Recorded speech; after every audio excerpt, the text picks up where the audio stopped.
right, good afternoon, folks. Hello, I am Shep Harris, Golden Valley Mayor. I'd like to welcome you to Golden Valley, and in particular to the Brookview Community Center. How's lunch going?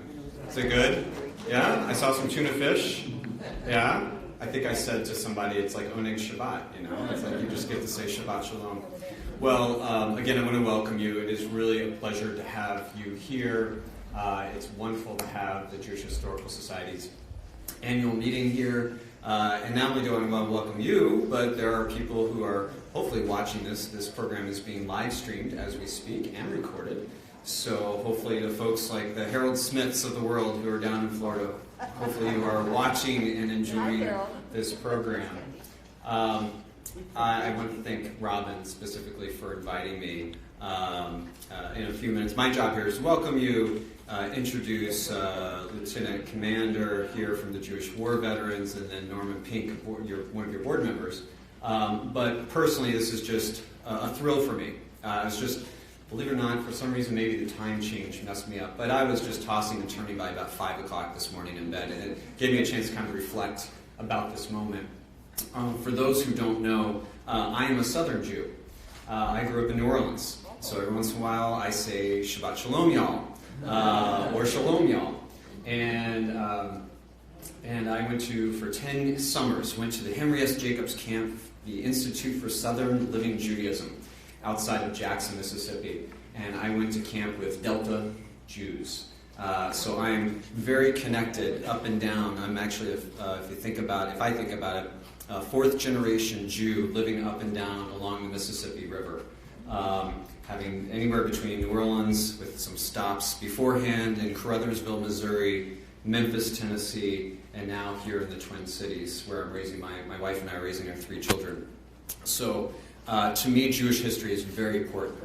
And of course, it's important to me making that connection between the South and the Midwest. I happen to marry a Midwestern gal from Stevens Point, Wisconsin, who is one of 3 Jewish families in the greater Stevens Point area, which is not so great, or greater, if you've ever been there. But it makes me understand the life of what it's like to live not only in the South in some of these small towns, but also in the Midwest, to be so I went from being a Southern Jew to being one of the frozen chosen. And I can identify with it. Even though I've been here for 22 years, I clearly was able to take to it and to the community. My wife and I both were. And so it means a lot. And to have this celebration here at Brookview Community Center, I mean, this is a facility, or I should say this site, is more than 100 years old now. And we're going to hear some fascinating information from one of Golden Valley's own, Marshall Tannick, in a little bit, about this facility and the facility that preceded it. But I'm just so proud as a Jew who happens to be mayor of this community to be up here welcoming you, because it's so important. This is our story that we continue to tell. We continue to write this story. And I think about my upbringing of my great-grandparents in Caruthersville who had to deal with the Klan walking down Main Street. And growing up as a child myself in New Orleans, having to deal with David Duke. And even to this day, we as a community still have to work and hold things together to fight off anti-Semitism and prejudice. But at the same time, it's not just about survival. It's also about thriving and celebrating our culture, our heritage, our religion. And so I'm thrilled to have you here today to be a part of that and to continue telling that story, so that our children and our grandchildren can be up here at a future Brookview talking about the Jewish Historical Society and the wonderful things that our community continues to do. A little bit about Brookview.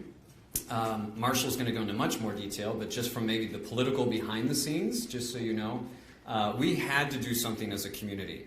How many of you, just in talking with some of you here for a few minutes, just by a raise of hands, how many of you remember the old Brookview? Look at that. Wow.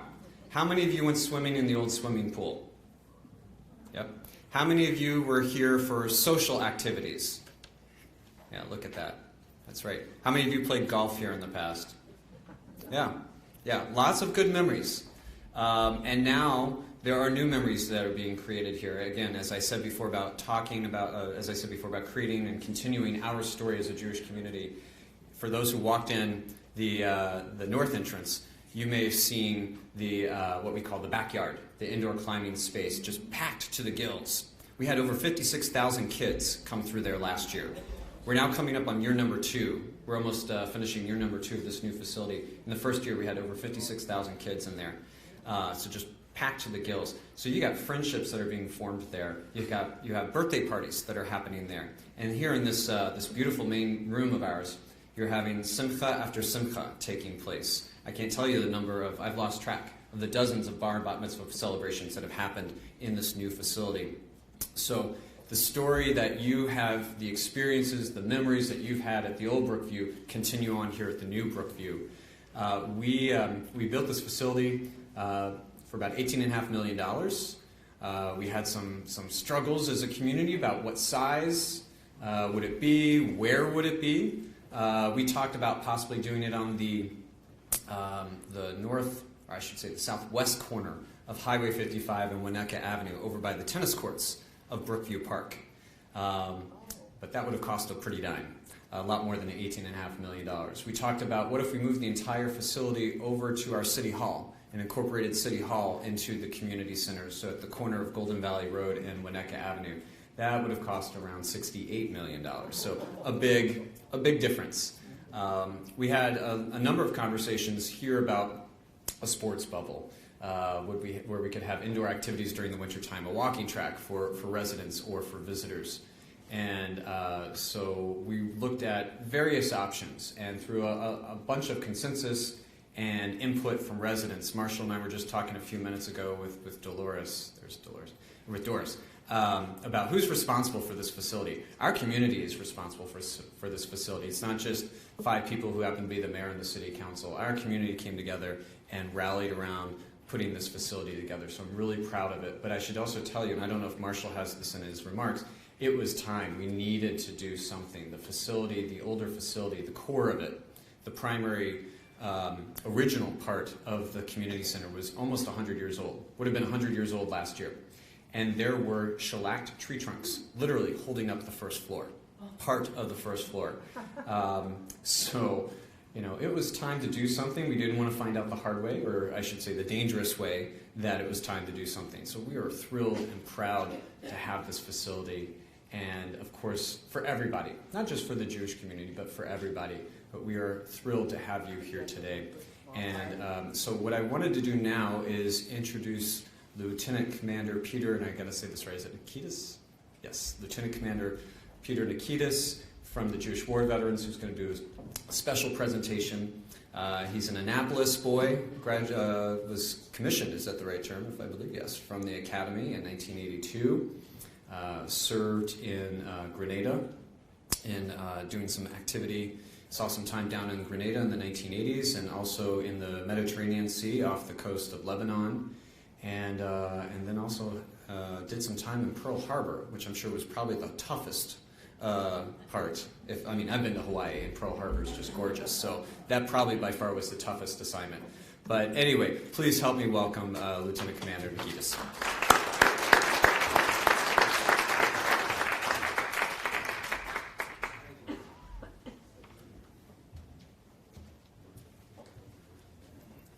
Thank you, Mayor Harris, and thank you, Robin Dorishow and Marshall Tannick. Thank you. Thanks all the guests here today.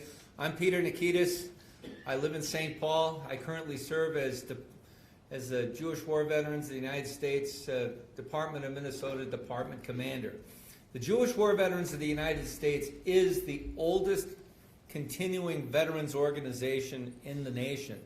It was founded in 1896 as a response to a sentiment in the country at the time, significantly encouraged by Mark Twain, that Jewish Americans were not patriotic.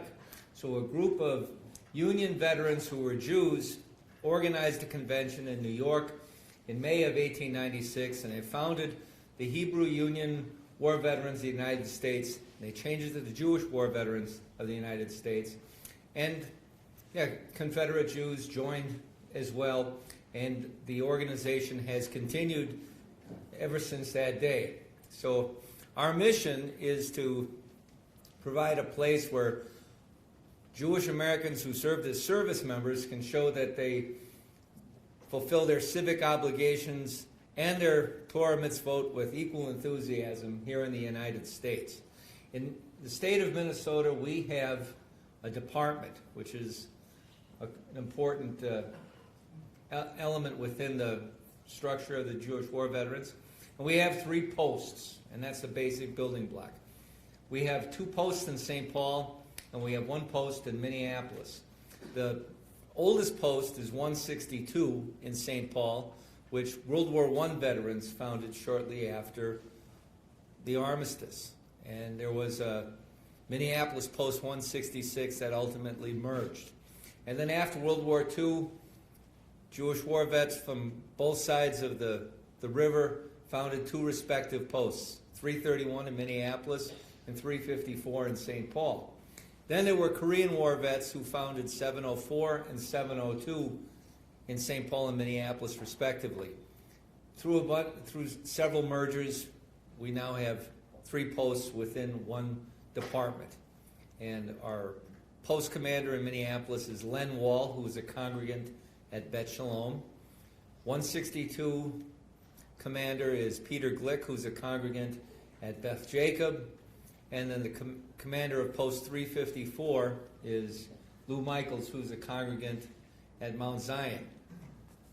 I happen to attend Adath Israel most frequently amongst all the shuls that I attend. So we have, in our own way, a mixed multitude in the JWV. And so one of the things that we have done is to stay close in contact with all members of the community and to build relationships with other veterans organizations and with other folks who are serving the community, first responders, like firefighters. We had an opportunity to do that, in response to a really horrific tragedy. As you may recall, on the 9th of September, the oldest standing shul within the state of Minnesota, Adath Israel, burned to the ground, and it was almost a total loss. It's almost a total loss because some of the firefighters ran to the fire, ran into danger, and saved many sacred articles, including 8 out of 14 Sefer Torahs. One of the firefighters, Captain Ben Gassner, suffered a concussion when the shul roof fell on his head. And he's still recuperating from that injury, and I'll explain that in a moment. One of the other firefighters, Ben Johnson, rescued 1 or more of the Sefer Torahs inside, along with his crew. And Duluth News Tribune photographer got a picture of Ben taking a Sefer Torah out, wrapped in a protective, fireproof blanket. I looked at that picture. I said, that's Pulitzer material. And I said to myself, we as the Jewish war veterans here in Minnesota have to honor this unselfish, courageous act by the entire Duluth Fire Department. So this is what we did. We agreed to present plaques to the Duluth Fire Department and to set aside 1 plaque for the Jewish Historical Society of the Upper Midwest, which is a repository of our collective experiences as Jewish Americans here in Minnesota, the Dakotas, the entire area. We may not necessarily have a Yad Vashem section of the museum. However, this plaque that we're going to present is that we'll fill that bill. Okay. So what we did is as follows. On Wednesday, we had our annual membership meeting at Mancini's in St. Paul. And we've had our annual membership meeting at Mancini's since 1948, without stop. Okay? So Chief Sean Creuset, the chief of the Duluth Fire Department, and Ben Johnson, the firefighter who was photographed rescuing the Sefer Torah, came down to accept 2 plaques. 1 plaque was for Ben Johnson, and the other plaque was for Ben Gassner. And Ben couldn't make it because he's still recuperating from that concussion. And the doctor, as Chief Creuset related, ordered, don't do anything really stressful. Well, driving down I-35 with all the construction they've got right now, it's kind of stressful. And you know, the sense of gratitude that people exuded and showed to the two firefighters in an odd way would have been stressful too. So he stayed home. The chief came in his place. And we also had our national commander, Harvey Weiner from Boston, and our chief of staff, Barry Lashinsky, also from Massachusetts, here for the presentation. And we gave them the two plaques, lots of pictures. You might even see some of the links on KBJR and KDAL and Fox 21. Believe it or not, WCCO and KARE 11 sent reporters and photographers to the event. And they provided links to the stations up in Duluth. So if you Google Jewish War Veterans, Duluth and Fire, you'll find everything there. So I'm going to hold this up just so you can get some pictures. And I wish to present this to Norman Pink, who is the representative of the Jewish Historical Society's board. So the Jewish War Veterans of the United States Department of Minnesota is presenting this plaque to the Jewish Historical Society of the Upper Midwest. And Norm, if you could come up here and accept this plaque on behalf of the society. The Jewish War Veterans would be grateful and honored to present it. So this is Ben Johnson, as you can see. I'll read this as Norm gets up here. In recognition and sincere appreciation for his heroic action in saving religious relics from the Adass Israel Synagogue fire, Duluth, Minnesota, on September 9th, 2019. Presented to the Duluth firefighters by the Jewish War Veterans of America, Post 162, Post 331, Post 354, and Department of Minnesota, this 10th day of October 2019. That was a stated meeting when we approved these plaques. So Norm, I'll present this to you. You can all see this.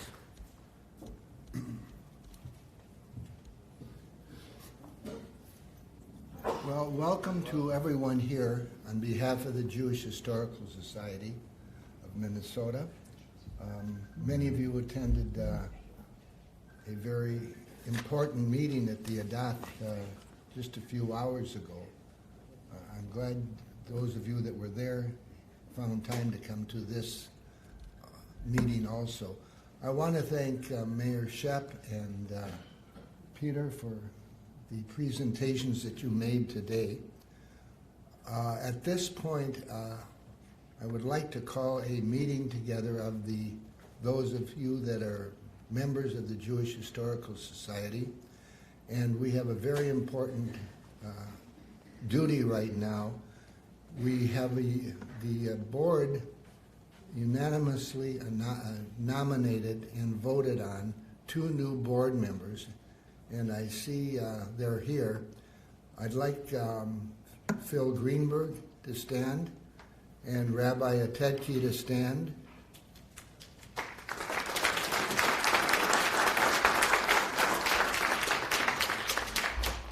And I'll call for a vote from this community here to accept the recommendation of the board that Phil and Rabbi Atedki be accepted as board members of the Jewish Historical Society. Can I get an affirmative vote? All in favor, say aye. Thank you. Welcome. The next meeting will be when? December 10th. Okay? Phil, you'll have to stay home. Well, we'll see. We'll serve something. You know, you can't have a Jewish meeting without food. That comes with the territory. I want to thank all of you for attending. This is a wonderful turnout. I don't know if it's the weather or the food or the proximity to the Adath meeting that was held earlier this morning, but thank you all for coming, and if you have any questions about the society, there's one person I see, I don't know where she's sitting, Sharon Steinfeld. Back there. There you are in the back. Sharon, would you stand up so that everyone can see the prime mover of the Jewish Historical Society?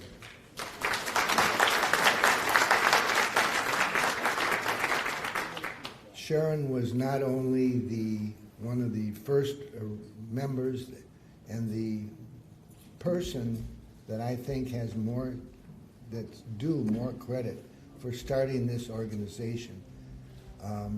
It's one of the finest historical societies, Jewish historical societies in the United States.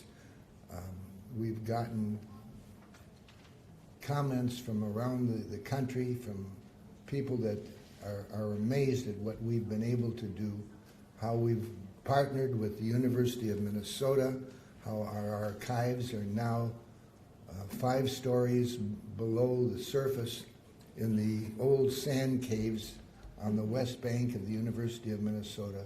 They'll be there in perpetuity, if I pronounce that word right. Are there any questions that I might answer for those of you that are here or would like to be part of our organization? Okay. Robin, would you stand up? Robin is our executive director. Our president is Jamie Heilicher, who's on his way back from Florida. And let's see, if there are other members of the board, would you please stand up so those people that are not members can recognize you?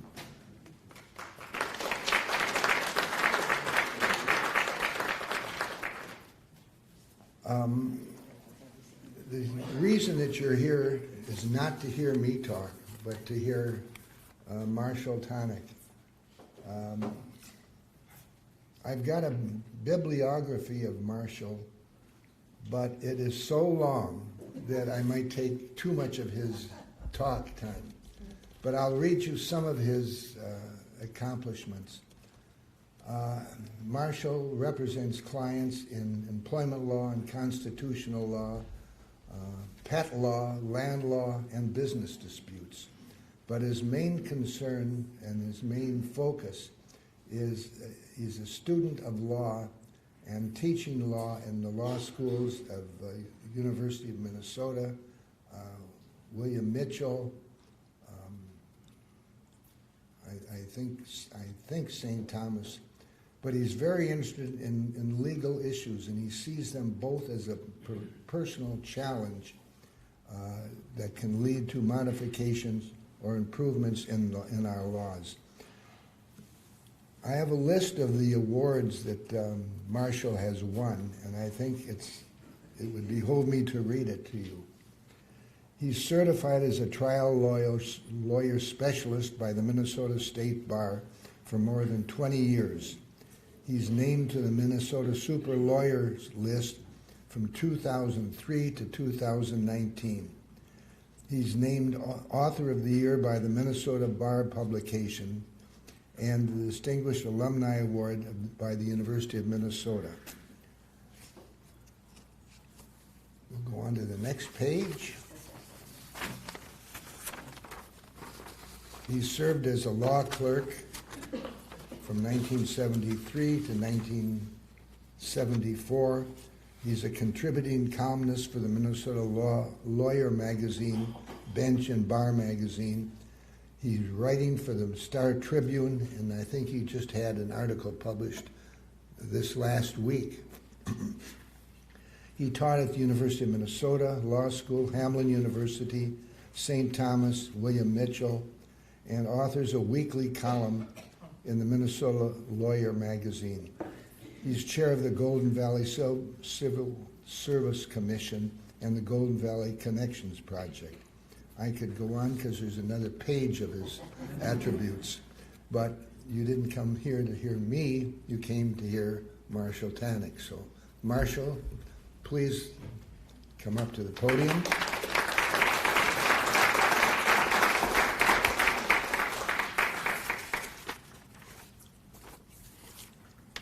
And thank you very much for leading this audience and for your presentation today. Thank you. Thank you very much, Norman. Thank you for all for coming. And incidentally, I did not tell Norman to read that. I think he must have pulled that off of some website or something that's used for law firm marketing purposes. But I really appreciate it. Since talking a little bit about biographies, there's a couple of things I want to say before I get started. Peter Nikitas, who made that wonderful presentation, is, among other things, also a fine, outstanding lawyer. And talk about law clerks, I was a law clerk to a federal judge, Earl Larson, from the north side of Minneapolis, by the way. And Peter was a law clerk with my law firm a few years ago when we were both a lot younger. It's really, I really appreciate how Peter has grown and evolved into a fine, outstanding constitutional and civil rights lawyer, among other matters. Well, welcome non-football fans.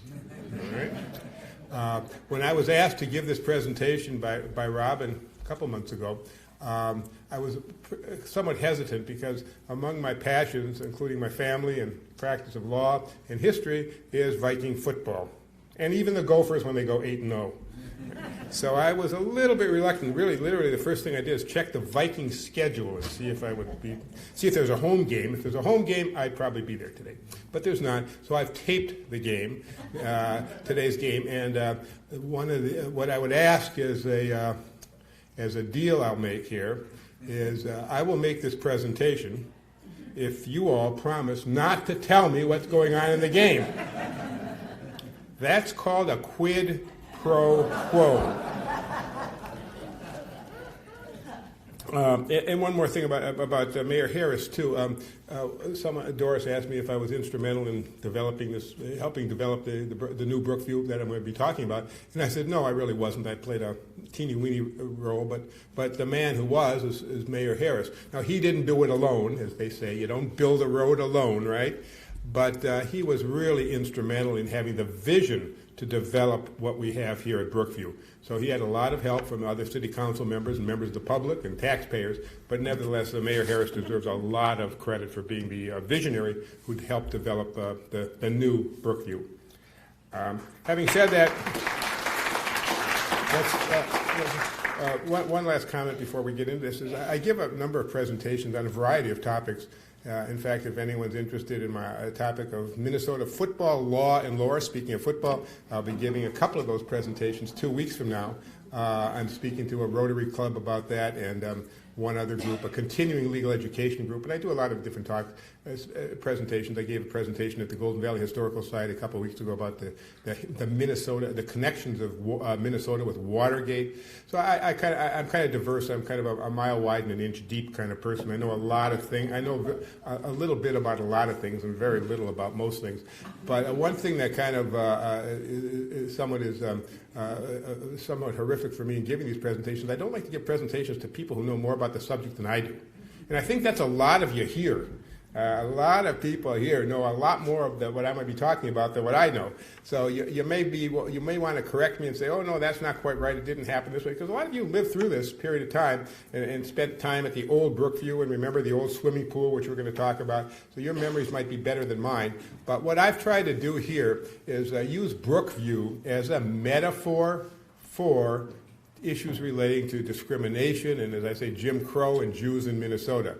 So while the presentation is somewhat about the history of Brookview, it's done in the context of how Brookview has evolved over the last 100 years and paralleling views about Jews and anti-Semitism views in our community. And I think you'll hopefully see the parallels as we get into this a bit. What kind of got me going on the topic was about let's see, it was last winter, I guess. I lose track of time here. Last winter, local PBS did a program that was produced here locally about Jim Crowism in the Twin Cities. Did anyone catch that? And that kind of got me thinking about, well, yes, there was and still is a lot of racial discrimination against racial minorities in the Twin Cities, and the history of it's very interesting. But I said there's also a somewhat parallel history, too, of the Jews in Minnesota. So that's where the term Jim Crowism comes in here. What I'm trying to do is equate, to some extent, equate might not be the right word, but at least piggyback on the Jim Crowism of the Twin Cities, and to show how it also affected we in the Jewish community. So here is here's an overview of what I'm going to talk about. That's my table of contents. We may not be able to cover everything, but I'll try to cover as much as I can in the half hour allotted to me before we leave and watch the tape fighting football game. Well, the new Brookview, well, that's kind of the old Brookview, just a view of what happened here. And some of you remember the old, I didn't know the old clubhouse actually went back to 1918 or so, at least remnants of it did. So, here's our new shining Brookview. And oops, did I miss something? Yeah, the opening of this, the opening night for Brookview was back in what was it? November 30th. It was back in 2018, and I was privileged to give the keynote address at that night, or the opening night of Brookview, and we talked about a number of topics, including the history of Brookview, and some of the presentation tonight, this afternoon, tracks a little bit of what I spoke about when the opening of Brookview, the new Brookview, occurred. Yes, the new Brookview. Well, let's talk about the old Brookview. The old Brookview traces its roots back to a little bit after World War I. The Walker family bought and developed this land, this area, as a golf course. Golf took off in the Twin Cities right after World War I. There was a few golf courses around before then, but golf became somewhat of a more significant feature in our lives, not just here but around the country, after World War I.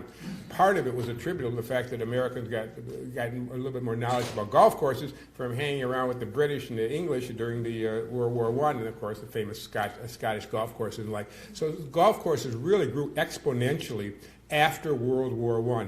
In Minnesota, I think there were 6 golf courses before World War I. By the end of the 20s, that decade after World War I to the Depression, the number of golf courses were up to about 150. So they went from 6, they increased exponentially. So that was a great era for golf course development. Golfing still in those days was, and still is to some extent, but certainly in those days was largely, if not exclusively, well, not exclusively, largely white, wealthy men. Some women, but it was a province of white, wealthy men golfed. There weren't many young golfers. There weren't certainly any minority golfers, with some exceptions, and it was mainly a game, a recreation for wealthy white males. The Walker family, the same family that Walker Art Center is named after, that was the family that bought the course right here where we're today, and it was an 18-hole course.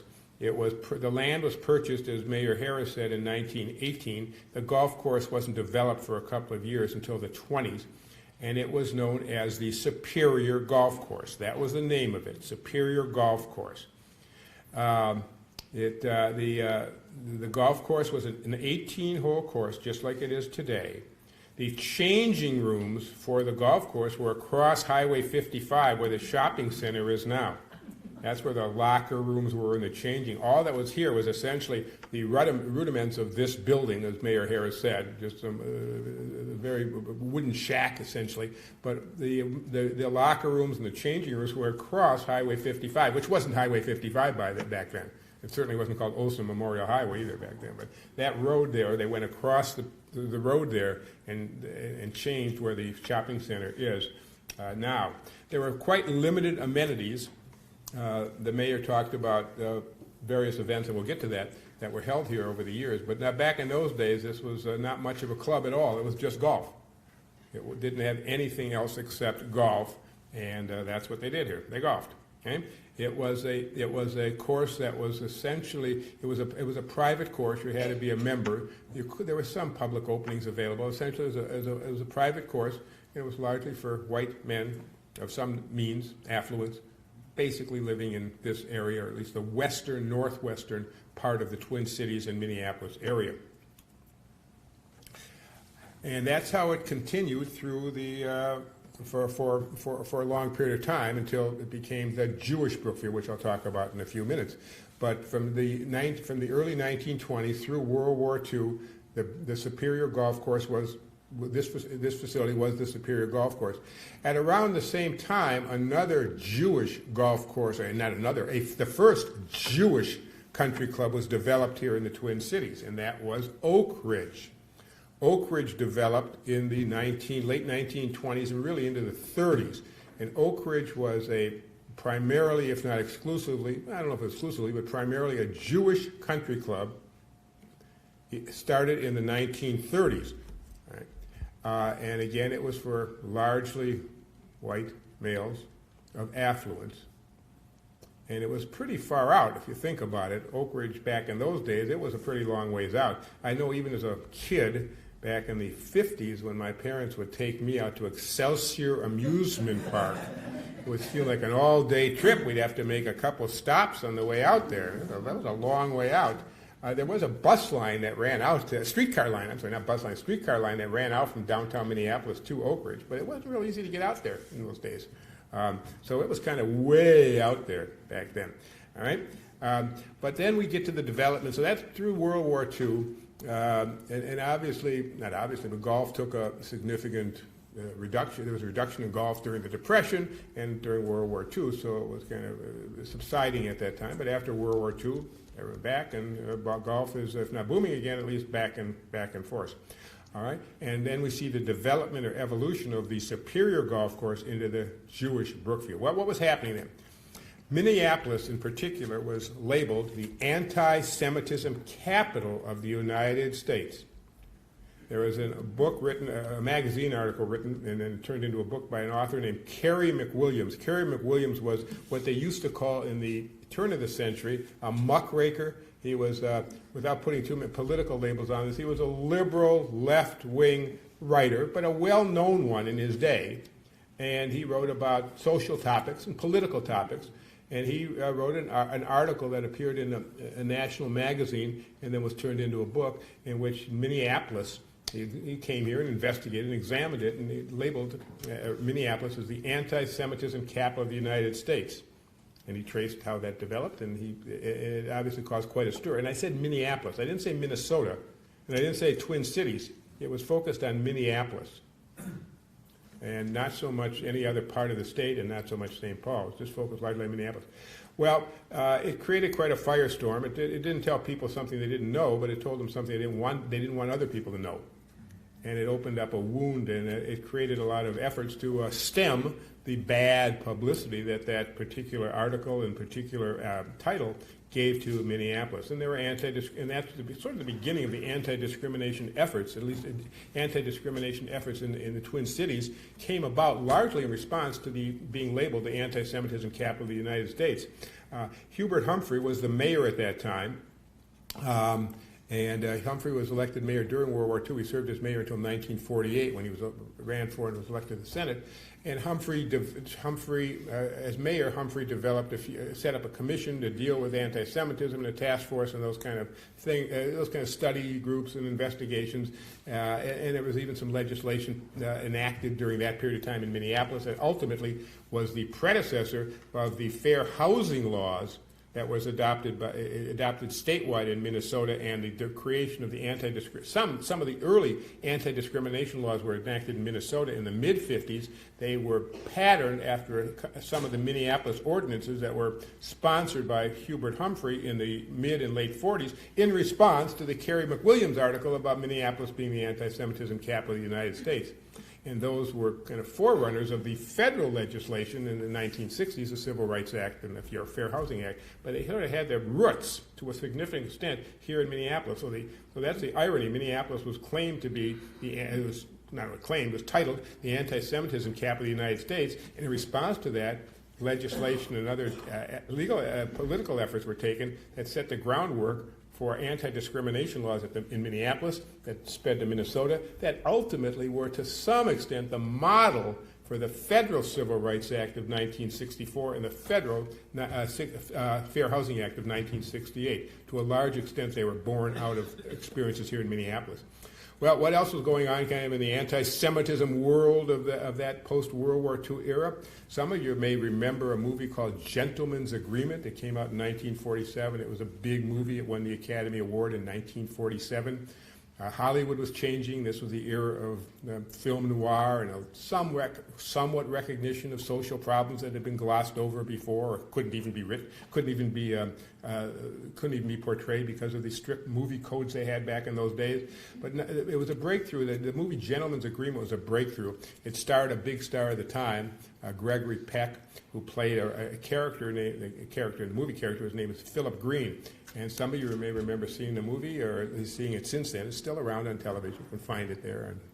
And the theme of the movie was Philip Green, played by Gregory Peck, was a journalist who used the name Philip Green, and he was investigating anti-Semitism at the time, and he couldn't get a job when he identified himself as a Jew. He was turned away from hotels when he identified himself as a Jew. And in those days, you would have to, when you registered in a hotel, they'd ask you, your name and your address and where you live and your phone number and their religion. Okay? And when he put that down there, he was blackballed. And it really created, again, a much more recognition of a problem, and a major problem that existed in our society at that time. This was also the era in which other primarily, or if not exclusively, Jewish organizations were developed here in the Twin Cities. Mount Sinai Hospital, and many of you know the history of Mount Sinai Hospital, but for those of you who don't, and I'm painting with kind of a broad brush here, but as a general matter, I think this is true.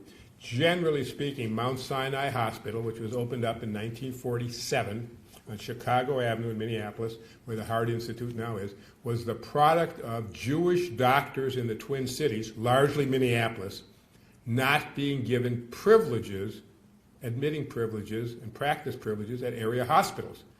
There was a fair number of Jewish doctors back in those days, and they could see patients, but they couldn't attend them in hospitals. They could admit their patients to the hospitals as long as somebody, a non-Jewish doctor, treated them in the hospitals. So it was that wasn't just a practice; it was agreed to by all the hospitals. We will not allow Jewish doctors.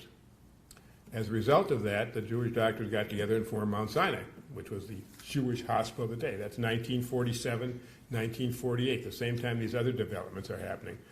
Oak Ridge Country Club, as I indicated, that was started a little bit earlier, but it started to blossom after World War II, including a little bit better transportation after the war to get out to Oak Ridge. The Standard Club, many of you remember the Standard Club? Well, raise your hand if you remember the Standard Club. Some of you may have been members there, okay? Yeah, that was a Jewish club, social club, here in the Twin Cities area. And I know as a kid, growing up in the 50s, it was a big deal to say someone's parents are members of the Standard Club. My parents weren't. And I'd always ask them, why aren't you in the Standard Club? Big measure of pride if you were in the Standard Club, a social club of its time, a Jewish social club of its time. Hillcrest also was developed in St. Paul. Hillcrest became the St. Paul Jewish golf course. Right? And I have Hillcrest, and it became a country club, Jewish country club. It was somewhat the parallel of Oak Ridge, Jewish, serving the East metropolitan area. And I put RIP because Hillcrest recently, it went through several metamorphoses and it's now defunct altogether. But all these developments occurred right after World War II. So what was happening out here? Well, let me back up a little bit more. Before I get to the actual how Brookview became Brookview, some other elements I think that are somewhat interesting, talking about the Jim Crowism and the like. There were restrictive covenants. Well, let me back. Before I talk about restrictive covenants, after World War II, as the suburbs grew, developed, this was this was farm country out here. I had a couple of, as a young kid again in the 50s, I had a few friends who lived out on their family farms in Hopkins, and some of you may remember that. There were farms out here to a significant extent. But as the suburban boom started developing in the late 40s and early 50s, many people, many Jews, had to confront the issue of restrictive covenants. Most of the Jews, as we all know, in that time period, a large number of them lived in the north side of Minneapolis. There were two pockets of Jewish population here in the Twin Cities, in Minneapolis. The north side, which was the predominant one, as you know from the video there that the Historical Society has produced. And in South Minneapolis, there was a much smaller Jewish community, and St. Paul had its own Jewish community, largely in the Highland Park area. But the bulk of the Jews in the area lived in North Minneapolis. As the suburbs started developing after World War II, there was migration from out to the suburbs, and the immediate objective or immediate goal of direction of that suburban migration, at least for Jews, was to the west. And one would think that the logical place to come from North Minneapolis would be Golden Valley. Not so. Golden Valley largely had restrictive covenants. I know the deed that the first house I lived in Golden Valley, not where I live now, in Golden Valley, by the way. I'm a Golden Valley resident for many years, but the first house that I had, we owned in Golden Valley, did have a restrictive covenant, and it had a clause that said that the house could not be sold to anybody who was of the Jewish race or religion or Jewish blood, Negroid blood, Indians, and Orientals. And those were in our deed, and in many deeds in Golden Valley had these restrictive covenants. When Tyrell Hills was developed, the area around, especially South Tyrell Hills, the area around what used to be the Prudential Building, which now is the Target Building, right along Highway 394, which used to be Highway 12, to the south of Highway 12, that pocket there called Tyrell Hills.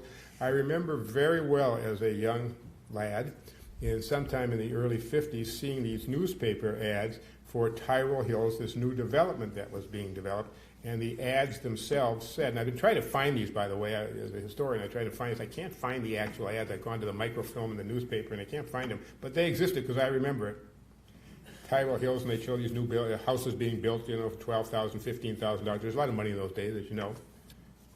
Restrictive neighborhood. That's what the ad said, and they were used that. And in fact, that was used as a selling feature for Tyrell Hills and other parts of Golden Valley. That, hey, this is a restricted area. Well, what happened because of that is, generally speaking, knowing they were unwelcome there, the Jews passed over Golden Valley. There were some Jews who lived in Golden Valley. My wife's family lived here in the 50s and 60s. But generally speaking, pardon me, the migration skipped over Golden Valley and went initially to St. Louis Park. And that's how St. Louis Park became a Jewish area. Why St. Louis Park? Why not move out to Edina? Well, Edina was a little bit to the west, to the south. St. Louis Park was the next suburb over after you get to Golden Valley. And of course, talk about Golden Valley being restrictive. Don't get me started on Edina. I mean, how many of you knew any Jews in Edina until 1970s or 80s? You didn't have them there, okay? So Golden Valley became Golden Valley became the spot where Jews passed over. Now, why would they do that? I mean, how do these restrictive covenants play into that? Well, interestingly, Minnesota had a law dating back to 1919. This is a Minnesota state law that made these restrictive covenants illegal. There's a specific law on the books in Minnesota, which has been reactivated just last year by the legislature, but it's been on the books since 1919, that prohibits restrictive racial or religious covenants in deeds. But, like many other laws, it was disregarded often, right? Then we get to 1947 in a Supreme Court case named Shelley versus Kramer. You're familiar with that, Peter, and Judge Oleski is familiar with the Shelley versus Kramer case. It's a case out of Michigan, and it involved a restrictive covenant. Okay? It was a racial one, not a Jewish one. Michigan, there was a covenant in this property deed that said that the house could not be sold to anyone who was a racial minority, black, Negro, as they called it back then. Okay? And so that transaction couldn't go through, even though there was a black family who wanted to buy this house. That case went all the way up to the United States Supreme Court in 1947. The case is Shelley versus Kramer. And the Supreme Court said in the Shelley versus Kramer case that these racial covenants, restrictive covenants, are not legally enforceable. That didn't mean that they were invalid. You could still have them in deeds. The court just said they can't be enforced if you take them into court. So they still continued to be in deeds, even though they were unenforceable, but they left a message to people. And real estate people and others would point them out to people that this is a restrictive area, even though by the 50s and 60s, those clauses were illegal, but they still existed in deeds. In fact, there's been some people, and then the Minnesota legislature last year passed a law that allowed people to change their old legal deeds to take out those restrictive covenants.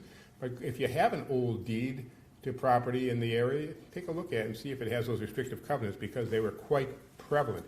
Not always not enforceable legally, perhaps, and illegal in Minnesota, but nevertheless they existed, and they were features that the people in the real estate industry knew about, and they enforced them.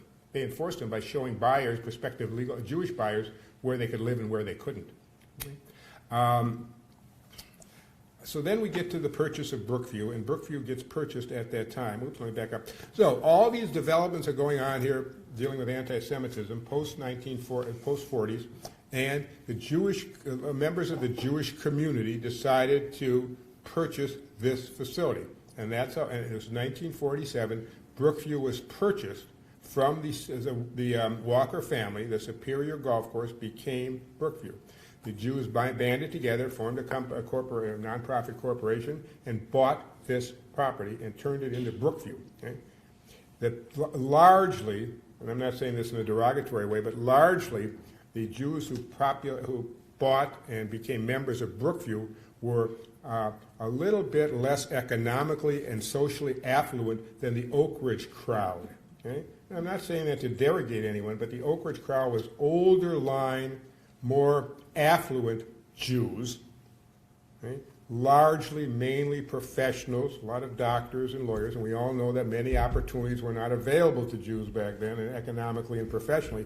But Oak Ridge was kind of a higher tier social strata and more expensive to join, and Brookview was developed as sort of a middle class and maybe upper middle class Jewish facility. And I won't say it competed with Oak Ridge, but at least its members were a little bit less affluent and a little bit less desirous of going all the way out to Oak Ridge. I'll take questions at the end and comments, and some criticisms even. I get those. So that was kind of the profile that Brookview had back then. I'm not saying there weren't any affluent people, but I'm just saying, generally speaking, Brookview did not have the affluence and the social cachet of being a member of Oak Ridge, which was fine, and the members didn't mind it. That's what they wanted. It was closer. Many of them did still live in North Minneapolis, so it's much closer than going out to Oak Ridge, too. So there were a lot of reasons why Brookview was developed, and it became a place of our own for middle class and upper middle class Jews, largely but not exclusively from who were still living in North Minneapolis, were living in North Minneapolis in the 1940s and into the 50s. A number of renovations were made at Brookview after it was purchased by the Jews, the Jewish community, in 1947. And as of that time, they still had the changing room across the highway, and there was very little here other than the golf course. But this became a real country club. A pro shop was added. This building was expanded. I don't think it cost quite as much as the $18 million that Mayor Harris talked about. Locker rooms were put here. A swimming pool. Yes, there was a swimming pool right over there. Okay? That area there, near where the practice tees are, was a swimming pool. How many of you swam at the Brookview? Some people, I've made this statement, that, no, there was no swimming pool. I'm sure there was no swimming pool. Well, I remember, and they're not a swimming pool, they had diving boards. Those days, they didn't have all these warnings. You can't do this, you can't do that. It's illegal. They had a swimming pool and diving board, and I dived into that pool. So people tell me that there wasn't a swimming pool here. Either I'm mistaken or hallucinating, but I'm glad you swam there. So there's a swimming pool. There was a big ballroom here, a large dance floor, and that largely was for weddings and bar mitzvahs and the like. And the dance floor and ballroom were kind of located. It's really hard to say because of the new building, but they were located in the complex that they had here. On the second floor was a ballroom and a large ballroom and large dance floor. There's a full dining room here, and then it had the new name Brookview Country Club. So that developed in 1947, 1948, while all these other issues were fermenting concerning anti-Semitism in our community. Well, what took place at Brookview? Well, as Mayor Harris indicated, as we all know, and raise your hand if you attended any of these kind of social events. There was a myriad of them. It wasn't a traditional country club in that sense, because they had all kinds. It became really a Jewish community center. And the Jewish community center here, we didn't have a Jewish community center, I don't think, until 1968. Yeah, The Minneapolis Jewish Community Center, JCC, Savies JCC, was developed in the late 60s. And I think the St. Paul one even came later than that, early 70s. So Brookview itself was actually more than a country club. It was a community center. There were business gatherings here. There were weddings, anniversaries, birthdays, bar mitzvahs, bat mitzvahs. Shivas were conducted here. And there were clubs and cards. I know my mother used to play mahjong. There was a mahjong. How many of you played mahjong? I had parents play mahjong. There was a mahjong room here. And there's a that's not the swimming pool, it's a swimming pool. I asked my assistant who helped me put this together to get some pictures. And she said, well, she couldn't find a picture of the old Brookview swimming pool. I said, well, just find a picture of the swimming pool. And, all right, so she did. And then she said, well, what about this bar and bar mitzvah? Yeah, I said, well, find a picture of a bar mitzvah. And that's what she came up with, all right? And I didn't have a chance to see it. I was busy. If I would have seen that before, well, we probably can get a little bit better picture of a bar mitzvah. But that's her view of a bar mitzvah. All right. Well, that goes on from about the late 1940s, post-World War II, through the mid and late 60s, and things start changing again. And now we get to what I call the demise of Brookview. We have really the big suburban migration really took off, of course, in the 50s and 60s. And societal changes were occurring. People were less interested in being in golf generally. Golf took a big downfall. Social clubs were taking a big downfall. Younger people were interested in different issues and political issues and the war in Vietnam and the social ferment and all that stuff we lived through resulted in a large decline in country clubs around the country, not just here. There was just there was less interest in having country clubs and social clubs and things of that nature, especially by the younger generation. The membership declined, and Brookview was looking around to what do we do next? Well, there was a bond. The city of Golden Valley at that time was looking to purchase a recreational facility, and the Brookview itself was declining membership-wise and economically. So there was kind of a marriage of convenience, and Golden Valley, the city of Golden Valley, had a referendum and to buy Brookview for $1.6 million, and it passed. It's about a 60-40 vote for the city of Golden Valley to purchase Brookview for $1.6 million. That's the whole shebang. Golf course, ballroom, swimming pool, which we'll get back to in a minute, for $1.6 million. What is that in today's dollars? That's in 1967, $68. Today, that'd be about $11 million. That's what that was a big sum back then. $1.6 million. It still is, I guess, but it was a large sum, and it was converted into a public facility. Brookview became, as you know, a public facility. It was not private. It was not a membership organization. It became the Brookview that we were familiar with. It cost $3.25 back then to golf 18 holes, and $2 for 9 holes. That's what it cost back then. I think that price was kind of the same for many, many years. I know when I was golfing here in the 70s, days, it was like $3 or $5 for 18 holes, and it took a big jump up afterwards. Some amenities were added and some were subtracted. The pool was closed and concreted over. The pool was closed and put out of commission. Okay? However, and I'm not sure why that was. It may have been for safety reasons. It may have been for economic reasons. It probably needed it was quite old. It was 20 years old. It probably needed some real reconstruction, and economically they didn't want to keep that up. And there may have been some liability issues. But the city of Golden Valley then had another referendum back in the 70s to build a community pool, somewhat like St. Louis Park has. And that was resoundingly defeated by the public in the late 1970s to recreate a pool here at Brookview. A swimming pool. Didn't go through. A par 3 course, which is right out there, was added in 1977. It was the old Brookview of our time was just an 18-hole course. They didn't have the par 3 course, and they didn't have disc golf and that stuff either, which I'll get to in a minute. But par 3 course, a teen center was put in here in the 70s. It didn't last long, but there was a teen center in this building to try to encourage younger people to participate here. Lawn bowling was established in 2014. The club, the facility here got a liquor license in 2014. Winter ski trails, these are fairly recent innovations. And then, of course, disc golf came into play, and that's pretty popular. And now we have the lawn bowling. So it's quite a different Brookview, but it changes with the times and changes with what public preferences and the like. And so it's not, this isn't your father's or grandfather's or our Brookview, but it's a different Brookview, and it meets the needs of its time. Right? So what happened to Brookview, as many of you know? Well, there were migrations. After Brookview closed and was sold to the city, they had these members who, the Brookview members, had several different choices. Some could just drop out altogether and not be a member of any club. Some joined Oak Ridge. That was a natural migration from Brookview to Oak Ridge, especially for people who are really into golf. They wanted to be in a Jewish golf course. And so some joined Oak Ridge. Rolling Hills was then developed in Hamel, and essentially the Brookview membership was encouraged and invited to transfer out to Rolling Hills. Remember what Rolling Hills was out in Hamel? It used to be the site, and this goes back for the old timers like me. There was the drive-in theater there out in Hamel. Right? Remember the name of that drive-in theater? What? The Colonial. Yeah.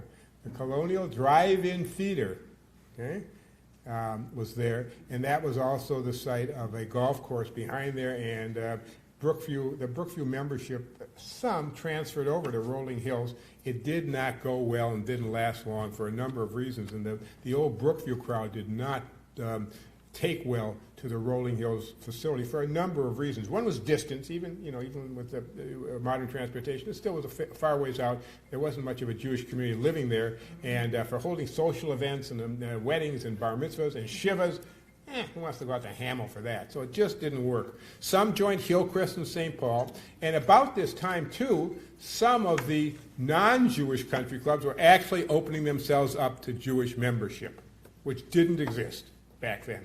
In the 60s and 70s and 80s even, maybe into the 80s, there were, I would say, nary a Jew as a member of Interlaken or Minnetonka. There's a few now.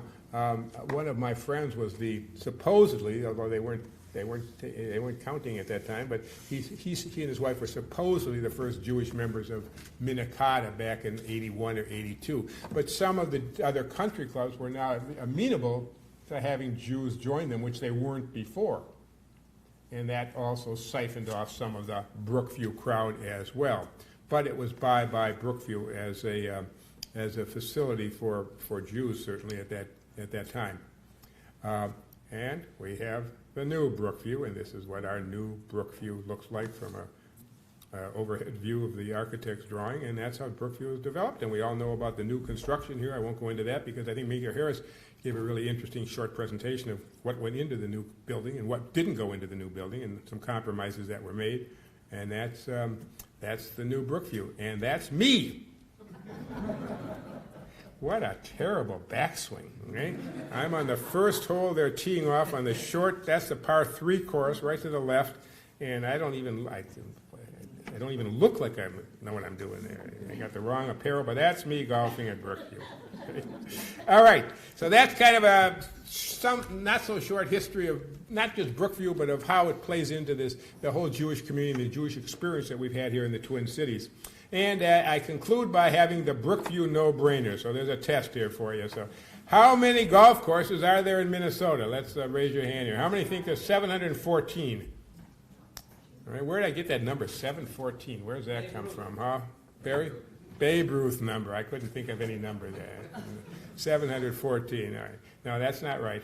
The answer is B. There's 800. This was done about a year, but there's 893, close to 900 golf courses, public and private, including par 3s, not including miniature golf courses. There's a few of those still left. It's hard to find a miniature golf course around these days, too. Yeah, Richfield has it. I mean, finding a miniature golf course is like finding a drive-in movie theater these days. 2 or 3 left. There used to be just about 5 in the community. What was the first private golf course in Minnesota? Anyone know? Yeah. Still there, still going strong. 1893. They were golfing back then, Town and Country in St. Yeah. Okay. what is believed to be the first public golf course in Minnesota? Believed to be. Theodore Wirth, 1916. That's the first fully public golf course. Yeah. Okay. I got Minnesota 909, but the really first public one, the Minnesota had some restrictions because you had to be affiliated with the university faculty or student there. Or something. The Walker family, we've mentioned this. Everyone gets this one right. What was their claim? How did they make their fortune? It wasn't in golfing. Yeah, they were a lumber family, the Walker lumber family, okay? And Minnesota's own Patty Berg was a Minnesota-bred woman golfer. She was a big-name golfer back then. She was a version of, she was the leading women's golfer on the tour. There wasn't much of a tour back then, and they didn't get much money either, but she was the biggest name in women's golf, the 30s, 40s, even into the 50s. And how many tournaments did she win in her career? Yeah, well, it's number B. She won just about all of them, okay? She was like the Tiger Woods and more of women's golf, and she was a Minnesotan who played here at Brookview. Brookview hosted, the old Brookview hosted 2 national women's events, national women golf tournament events, and she played in both of them. She won one of them. She didn't win the other one. But Brookview was a host, the hoster of 2 United States women golf tournaments. And then we get the tiebreaker that you all know, too. All right, we talked about the road out there, Highway 55, as it's known now, for many, many years. It was known, still is, I guess, to some extent, as Floyd B. the Olson Memorial Highway. That's what they called it when I was a kid, right? Yeah, I remember. Olson Memorial Highway. They had the statue of Floyd B. Olson there in North Minneapolis. He grew up in North Minneapolis. And it was named for him. And what was he? During the Depression, he's governor. Yeah, he was the governor during the Depression. He was considered, Floyd B. Olson, Minneapolis, North Minneapolis. He wasn't Jewish, needless to say, with that name, but he was what was called a Shabbos Goy. Right? He lived in a heavily Jewish community, and he was a Shabbos Goy there. And he was the first governor who had any significant relationship with the Jewish community. He actually had Jews in his cabinet, and because he was very familiar with the Jewish community. And he was considered a possible candidate for president either in 1936 or perhaps in 1940. Roosevelt, of course, was serving his first term, 1933, during the Depression, and it wasn't clear if Roosevelt would run again for even a second term, and there was all kinds of other candidates back then, Huey B. Long, and you know the story of that. But Olson was the left wing of the Democratic Party back then. Okay? And he was considered a leading spokesman for the left wing of the Democratic Party. But Roosevelt, of course, ran again in 36, but they were grooming. Olson was being groomed for, after Roosevelt serves his 2 terms, Olson would be a leading candidate to run for president. Unfortunately, death intervened, and he died young and died in office in 1937, I think it was, 37 or 38. So that's Floyd B. Olson, and that's the highway, and that's my presentation. Okay? All right. Hope you found it somewhat interesting. I know that many of you participated in some of these events that took place at Brookview and kind of grew up here and know what I'm talking about, and some of you know more than what I know. Questions, comments, and keep the criticisms real low. Yes. I was just curious where the Golden Valley Country Club fits into all this, right down the street, and was it around when Brookview Country Club was in its heyday? Was it open to Jewish members? Don't know much about that. I suspect it was no country club. I'm sorry. Yeah, the Golden Valley Country Club on Golden Valley Road. Yeah, that goes. I'm sorry, you got me confused there. 1914 was when the Golden Valley Country Club was built. There's Jewish membership now, but no, there were no Jews in the 40s and 50s. No, there were no Jews. It was like all the country clubs around. It was a Gentile golf course. Yes. I heard a little different version of the demise of Brookview. Okay. I heard the Golden Valley taxed them to death. Well, that may have been a factor. Sure, that may have been a factor.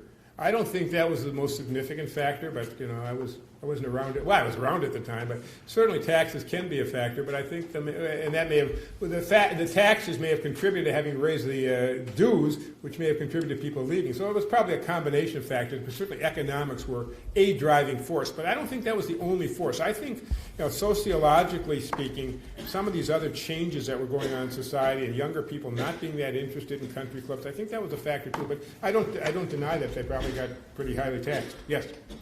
Yeah, a couple corrections. Yeah. Governor Olson was farmer labor party. Right. Humphrey were merged the two parties. You're right, yeah. Yeah, I could get into that too. You're right. Olson was a farmer labor. We didn't have Democrats. The Democrats were the left-wing kind of socialists, and they merged together with the DFL in 1948. You're right about that. He's Rolling Hills, it was Rolling. It's Rolling Greens. That's a mistake in there. You're right. It's Rolling Greens. I made a mistake, and I didn't correct that. Yeah, you're right. It's Rolling Greens, not Rolling Hills. That's my mistake, and I didn't have a chance to prove it. But, yeah, the Olson was a member of what was then known as the Farmer Laborites, but they were kind of the Democrats. They were affiliated with the Democrats. All right, they weren't. All right, I'm going to stop talking now. All right?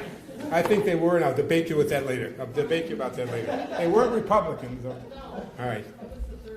Yeah. I'm in St. Paul, and I just want to correct a few things. Sure, St. go Paul ahead. did have a JCC going back to Okay. 1930. All right. Holly and Grotto, and the edifice still exists. I think the building was Okay. designed by Liebenberg and Kaplan, along with movie house. Well, I was referring to the newer building when I said the 70s, but there was. But you're right. I did say that St. Paul didn't have a JCC, and I was wrong. I'm glad you corrected me. St. Paul had another Jewish country club. Besides Hillcrest. Beside Yeah, the okay. Fort Hillcrest, it was called Northland. Okay. And it was in the North St. Paul area. And most of the members were the Hochdeutsch, such as the Dittenhoffers and the Rose family. And I guess it died off because it was only a 9-hole course when Hillcrest came in. There are pictures of the edifice in Clarence Johnston's book of architecture. Clarence Johnston was one of St. Paul's famous architects who did a lot of work for a certain group of German Jews in St. Paul. A lot of the houses are. Yeah. Okay. Well, these are good points. Next time I give this presentation, I'll change it and make those corrections. Yes, Nancy. Thought I'd mention another interesting aspect of Brookview, in addition to all the great information we got from Marshall. And this information is from my sister's book. My sister Rebecca Bender wrote a book that was recently published still. And she mentions the fact that back in the days of the old Brookview, they would not, other golf courses would not, country clubs would not allow young black kids to caddy at their course. And so she has a story in there about how my grandfather lived in North Minneapolis, would check with the parents of the kids around there who were really anxious to come and caddy, and he would pick them up, take them here, they'd get paid, and then some of them would rise through the ranks and become receptionists. She later ran into someone who became a librarian, and they were really grateful at that point that there was a club that would allow them to have that experience working as a young person. Yeah, and racism was insidious against blacks back then in golf courses, among other things, all over society. But blacks were largely restricted by custom and practice in golf here to play at Theodore Wirth, and some played in Hiawatha and South Minneapolis, but blacks could not get on a golf course in public or private golf courses. They were restricted to those two courses, and that led to the development, the creation of the National Black Golf Tournament, which was called the Bronze Open.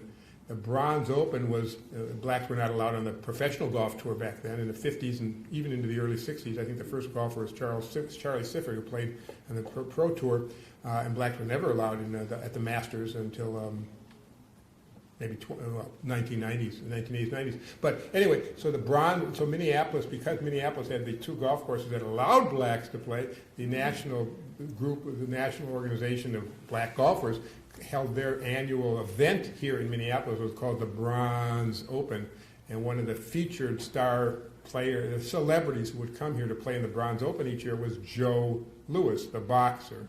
And I, as a young kid, caddied, not for him, but I caddied in his group one year in the Bronze Open. Okay. Interesting sidelight. Yes, sir. Just a correction on the opening of Mount Sinai Hospital. Yeah. Money was raised in 1947, but didn't open until 1951. Okay.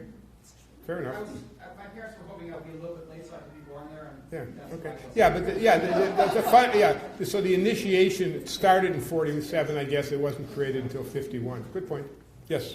Geez, I told you earlier, one reason I don't like to give these kind of presentations is that people know more about than I do.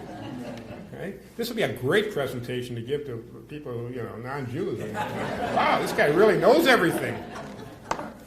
I have a question. My grandparents belonged to this Pardon? I'm sorry. a million years ago, and I remember going there as a little. I'm sorry, I didn't hear what you said. My grandparents belonged to the Standard Club. Yes, a yes, yes, million yes. years ago. Yes, yes. And I went there as a little kid, and I don't remember where I went. And weren't there like a couple of different locations, and where were they? Well, any Standard Club members here? It was at the top suite of the picnic. Yeah, okay, all right. Yeah. Yes, Judge. Wait a minute. Yeah, that's what I remember. I didn't remember what hotel, but I remember it was at a hotel in downtown Minneapolis, and the Pic Nicolet in its day was the most lavish hotel in downtown Minneapolis. Yes, Terry. Yeah, there was one in, yeah. It was in downtown Minneapolis. Yes, sir. Yes, Judge. I sort of remember Golden Valley. Wait a minute. Quiet, everyone, please. It's Judge Oleski. You all know. No jurisdiction. I know when I'm appearing before him, he's usually sitting here, and I'm sitting there. And I don't talk when he talks.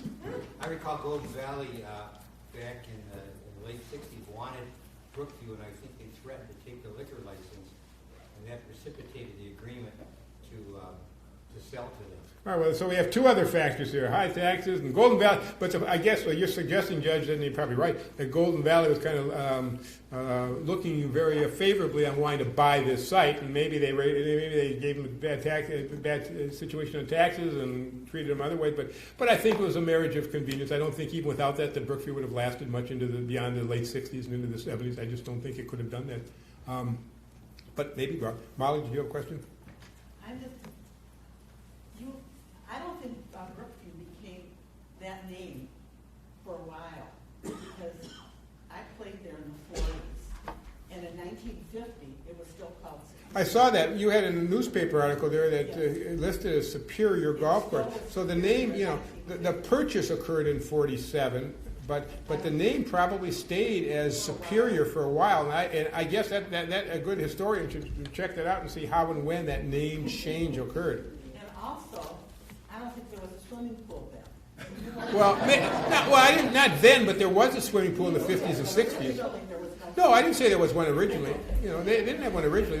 The Superior Golf Course that the Walker family, they didn't have any amenities. After it was purchased here by the Jewish community in 47, a swimming pool was put in. Not at that time. I don't know, but I know it existed in the 50s and 60s because a lot of the bar mitzvahs, they always had swimming pools there. Yes, another question here from the tax man. I played here in 1981, and Brookview, I don't know. Okay. Well, that needs some research. I remember I came home and my dad asked me how I did. I said, well, I got a 90. He said, 90?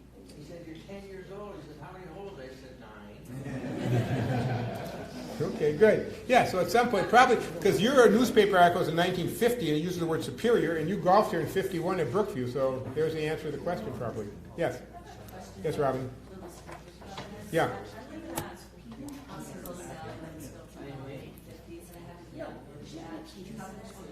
I understand they have numerous laws, but in the highly unlikely case that the law Sure.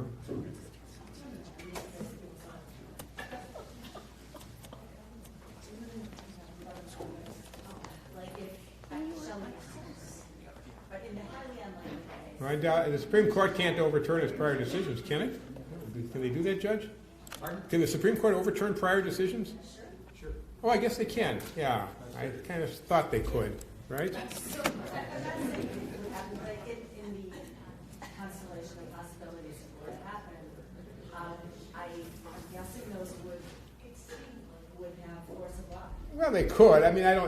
They could, I suppose. You can put in a deed. I mean, it may not because we have the Fair Housing Law, and the Fair Housing Law, didn't exist back in the Shelley v. Criminal. The federal Fair Housing Law in the Minnesota State housing laws prohibit discrimination based on race and religion anyway. So you have a statute now that The Shelley case was based on constitutional principles. So I don't think we would see that, but it's possible. Talking about that, and some of you, I mean, that was another code word used in real estate ads and stuff. That was real estate advertisements for real estate homes. Then the classifieds, when they used to have classifieds. There would be a terminology. There would be a term for restrictive covenants. They wouldn't use the term restrictive covenants, but anyone know what that term is that the realtors used? Pardon? No. The term in the ads, close to churches. If you saw that, certain terms, Mrs. Clean lives here, that means, the house is better inside than it looks like from the outside. Close to transportation means we're on a bus line, But that term, close to churches, was a signal amongst realtors. Hope there's no realtors in there, but I mean, they have, because they show someone else's house in multiple listings. Close to churches means wink, wink, no Jews wanted, no Jews allowed. And there was a lawsuit that was started in the late 60s, not here, but in Chicago, a class action suit to prohibit realtors from using that term, close to churches, because it was a code word meaning no Jews allowed. Okay? Another term that was used back then, too, is pride of ownership. That's a term that was essentially a code word for no blacks, no Hispanics. Pride of ownership. Okay? Those terms were used and known by realtors. When they put that in there, they knew what they were saying, and the people who read it knew what they meant, sort of. It's a code word.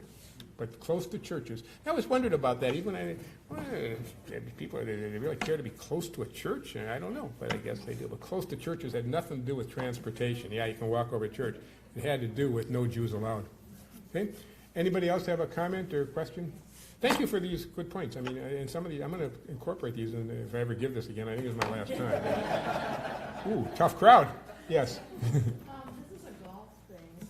Actually, during the Depression, golf was very popular. The WPA funded 9 golf courses in Minnesota, Oh, in the okay. Twin Cities, but one in Anoka, but it also funded a lot of improvements of golf courses. And there's an article in the summer issue of Minnesota History Magazine that describes this story. Oh, good. Yeah, that's a good point. Yeah, that's a good WPA type project too. Yeah. Yes. Good point. Anybody else? Yes. Terry again, and then. You should end your dissertation with a bit of humor, so I'll add it for you. Oh, there was no humor in this? Real humor. Real humor. Good humor. Good humor. Good humor, as distinguished from forced, unfunny humor. Yes. Sammy Davis Jr. was asked what his handicap was. Says, I don't need any more. One-eyed Negro Jew, I don't need any more handicaps. Yes, sir. Yeah, I heard one of the main differences between Brookview and Oak Ridge was Oak Ridge required a minimum contribution to the federation. And that, so this was. May have been. Yeah, may have been. Yeah. And I don't, some of you who are members of the Brookview or family were, I mean, I don't think, Brookview wasn't, exclusively Jews. I don't think there were some non-Jews who were members of Brookview, but not too many, not too many. About the same number as were members of Minnetonka Club, huh? 1 or 2, okay? So it was, when I use the word primarily, but I probably could say exclusively, or almost exclusively, yes. Any other questions, comments? I hope you enjoyed this, and it was fun too for you because you could share in some of the memories here. Thank you very much for giving me the opportunity to be here. And my concluding remark is Skol. Go forward. Yeah, that's it.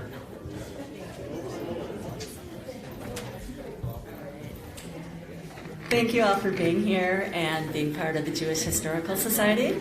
Have a good afternoon.